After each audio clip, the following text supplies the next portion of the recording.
Kanchipuram వకుడా silks నాణ్యత మా ప్రాధాన్యత. మదీనాగూడ, మియాపూర్, హైదరాబాద్ లో త్వరలో శుభారంభం. ఇలా మీకు అర్థం కాదే ఉంది సార్. దీంట్లో మా ఊర్లే వెంకటయ్య అని ఉండే, ఆయన ఊర్లో ఏతుల వెంకటయ్య కూడా అందరూ ఆన్ కథ ఉంది ఇలా అన్నారు. ఏం కథ అని అడిగిన, ఏ లేదయ్యా, ఒకరోజు పొద్దున్నే ఆయన భార్య సర్పంచ్ కాడికి వచ్చింది. ఆయన భార్య సర్పంచ్ కాడికి వచ్చి కంప్లైంట్ చేసింది, మా వెంకటయ్య నన్ను కొట్టిండు, జర పిలిపించి మాట్లాడమని చెప్తే ఆయన పిలిపించిండు పెద్ద మనిషి. ఎందుకు కొట్టి ఏం సంగతి అని అడిగితే, నేను మా అమ్మగారింటికి నువ్వు పాలు వేయద్దుమని అన్నాడు, నేను పోస్తా అన్నా. నువ్వు పాలు వేస్తే ఊరుకోని అన్నాడు, నేను పోసి తీరుతానంటే నన్ను కొట్టిండు. పాలెక్కడి, నీకు బర్రె లేదా, పాలెక్కడి అని చెప్పి ఆయన పెద్ద మనిషి అడిగింది అధ్యక్ష. అడిగితే నాకు 4 బర్రెలు ఉన్నాయి అన్నాడు అధ్యక్ష. ఈ 4 బర్రెలు ఎక్కడిదా, నీకు ఒకటి కూడా లేకపో, మా ఊరందరం చూస్తే 50 మంది ఉన్నాం, అందరూ తెలుసు, నీకు బర్రెలు లేవా ఎక్కడిదా అంటే, అధ్యక్ష పోయిన బర్రె దొరికితే, సచ్చింది బతికితే, పోయింది దొరికితే, మా అత్తగారు ఒకటి పెడితే నేను ఒకటి కొంటే నాకు 4 బర్రెలు ఉంటాయి, నాకెందుకు 4 బర్రెలు అన్నాడు. ఇది కూడా అట్లనే ఉంది అధ్యక్ష ఈ గవర్నర్ గారి ప్రసంగము. అంతకు మించి ఒక అక్షరం కూడా తేడా లేదు. ఎక్కడ ఇచ్చారు అధ్యక్ష?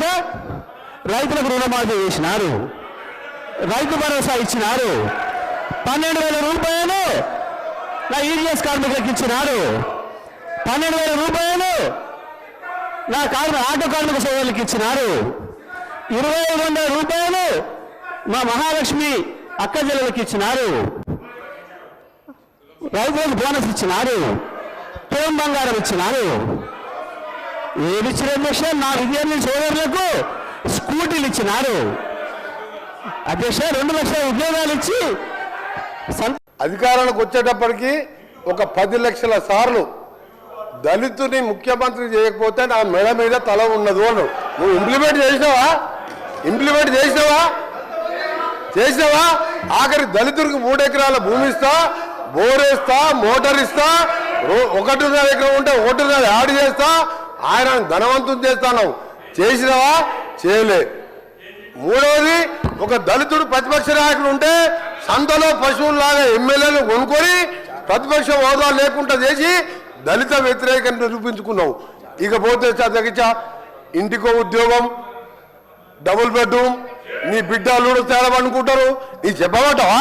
1,00,000 అబద్ధాలు ఆడి 2 సార్లు అధికారంలోకి వచ్చిన మీరు మా మేనిఫెస్టో మేము చేసిన కార్యక్రమాలు, లక్షల కోట్ల మంది ఇలా ఆర్టీసీలో ఉచితంగా మహిళలు ప్రయాణం చేస్తున్నారు. చూస్తలేవా? 50 లక్షల కుటుంబాలకు 200 యూనిట్ల వరకు ఉచితంగా ఈ రోజు కరెంట్ ఇస్తున్న మాట వాస్తవం కాదు. ఒక ఇంటికి 600-700 అంటే సంవత్సరానికి 7,000 రూపాయలు ఇలా మిగులుస్తున్నాం. ఇంకా చేసే కార్యక్రమాలు ఉన్నాయి. ఇప్పుడే మా సోదరుడు చెప్పినట్టు, శ్రీనివాస్ గారు చెప్పినట్టు 21 కోట్లు మన జిల్లాలో ఎన్ని వచ్చిన లెక్క వెళ్తే ఆ సభ్యునికి 2 లక్షల లోపు మీరు 1,00,000 అని చెప్పి 5 ఇన్స్టాల్మెంట్లో ఇస్తే 20,000 వడ్డీకి సరిపోయిన అధ్యక్ష. అంటే 15 నెలల్లో ఇన్ని చేసిన వాళ్ళం.